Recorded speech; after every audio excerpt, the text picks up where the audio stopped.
Good morning সবাইকে। আশা করি তোমরা সবাই ভালো আছো। আজ সকাল সকাল পৌঁছে গেছিলাম দমদম এয়ারপোর্টে, কারণ আজকে অফিস মিটিংয়ে আর্জেন্ট বেসিসে দিল্লি যাবার ছিল। তো মোটামুটি তাড়াহুড়ো করে সকাল থেকে ঘুম থেকে উঠেই বেরিয়ে যাব। চুলগুলো ঠিক করার সময় পাইনি, বাইকটা নিয়ে গিয়ে কোনো মতো পার্ক করেছি এয়ারপোর্টে। ওখান থেকে বাইকটা রেখেই সঙ্গে সঙ্গে যেহেতু বোর্ডিং ছিল, তাড়াতাড়ি করে চেকিং ছিল, চেকিংয়ের জন্য বাইকটা রেখেই কোনো মতো হেলমেটটা খুলে পালিয়েছি। এবার ফিরে যাচ্ছি চেকিংয়ে। তো অনেকটা সময় গেছে আর কি চেকিংয়ের জন্য।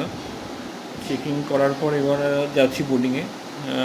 মোটামুটি সব ঠিকঠাক হয়ে গেছিলো। এখানে সেরকম কিছু নেই, জাস্ট সিটে বসতে যাচ্ছি, টিকিট দেখে সিট নিয়ে বসবো। এবার এই প্লেন আমাদের ছেড়ে দিল। মোটামুটি 8:15 প্লেন ছিল। 2 ঘন্টা খানেক লাগবে, 10টা তো 10:15 পৌঁছে যাবো।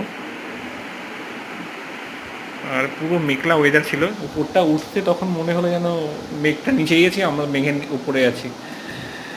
যা মেঘ ছিল তার নিচেই ছিল, আমরা তার উপরে। তো সুতরাং এখানে আর সেরকম কিছু সমস্যা ছিল না, স্মুথলি প্লেন চলছিল। নেমে যাওয়ার পর দিল্লি থেকে মেট্রো ধরতে হতো। মেট্রোর স্টেশন আছে দিল্লি মেট্রো, এটা। এখান থেকে আমাকে নিউ দিল্লি যেতে হতো, মেট্রোর ভেতরে এটা। এবার কাজ শেষ, বাড়ি যাওয়ার সময় দিল্লি এয়ারপোর্টে ব্যাক টু হোম। এখন ঘড়ি অনুযায়ী 7টা বাজে। 7টার সময় দিল্লিতে এখন পুরো একদম দিনের বেলার মতো অবস্থা।